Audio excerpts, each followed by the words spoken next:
উজান থেকে নেমে আসা ঢল ও ভারী বৃষ্টিপাতে গত কয়েকদিন থেকে বন্যা দেখা দিয়েছে গাইবান্ধা জেলার 4 উপজেলায়। বন্যায় তলিয়ে গেছে রাস্তাঘাট, বাড়িঘর, শিক্ষা প্রতিষ্ঠান। বন্যার্ত মানুষরা গবাদি পশু নিয়ে পড়েছেন বিপাকে। অনেকের পশু সঙ্গে নিয়ে অন্যের বাড়িতে আশ্রয় নিয়েছেন। গ্রামের উঁচু একটি স্থানে পলিথিনের তাঁবু করে গরু ছাগলকে রাখা হয়েছে। রোদ বৃষ্টিতে দিন কাটছে এসব পশু। সরকারের কাছে আমাদের করজোর অনুরোধ যে আমাদের মানুষের পাশাপাশি একটু গরু ছাগলেরও যেন খাবারের যোগান দান করে আর কি। 7 দিন হলো তো পানি উঠছে, নদী নালা ভেঙে গেছে, আমরা এই জায়গায় আসছি। গাইবান্ধার 4 উপজেলায় প্রায় 2 লক্ষাধিক গবাদি পশু বন্যার কবলে পড়েছে। 400,000 একর চারণভূমি ক্ষতিগ্রস্ত হয়েছে। বিনষ্ট হয়েছে 60 লাখ টাকার খড় ও ঘাস। এতে করে গবাদি পশুর চরম খাদ্য সংকট দেখা দিয়েছে। খাবার নাই, কিছু নেই। আমরা এই যে বনের ভিতরে খাওয়া দাওয়া কাঁচা ঘাস কাটা, মানে অথার মধ্যে কাঁচা ঘাস কাটা লাগে আমাদের। কাঁচা ঘাস কাটায় গরুগুলা খুব কষ্টে আছে বা আমরা খুব কষ্টে আছি।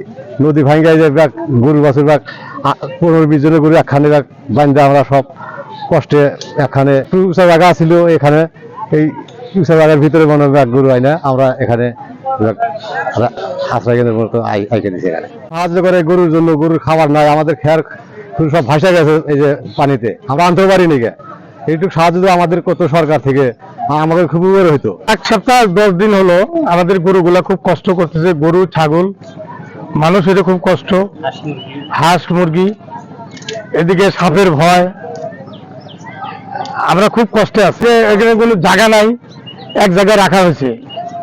এগুলো বাড়ি ঘরের দৌড় অনেক ভেঙে গেছে, মানে মানুষ কই থাকবে। গরু বাছুর রাখা খুব অসুবিধা।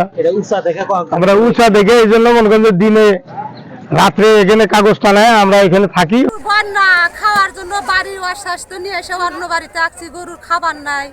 আমার গরুর খাওয়ার জন্য একটু ব্যবস্থা সরকারের কাছে আমরা ব্যবস্থা চাইতেছি। গবাদি পশুর খাদ্য সংকটের কারণে বাধ্য হয়ে বন্যায় ডুবে যাওয়া কাশিয়া খড় খাওয়াচ্ছেন স্থানীয়রা। 15-20টি পরিবার উঁচু জায়গা, স্কুল ও রাস্তার পাশে পলিথিন দিয়ে গবাদি পশু সহ আশ্রয় নিয়েছেন। সরকারিভাবে বিষয়টি সমাধানের জন্য ব্যবস্থা নেবার আশ্বাস দিয়েছেন স্থানীয় জনপ্রতিনিধি। চেষ্টা করব যে গো খাদ্য, যে সমস্ত প্রাণী আসলে বন্যায় সবারই সমস্যা হয়, মানুষেরই যেমন হয়, এবং বন্যায় পরিবারগুলো সবচেয়ে বিপদে পড়ে। তাদের গরু ছাগল সহ যে সমস্ত প্রাণী রয়েছে খুবই বিপদে পড়ে তারা।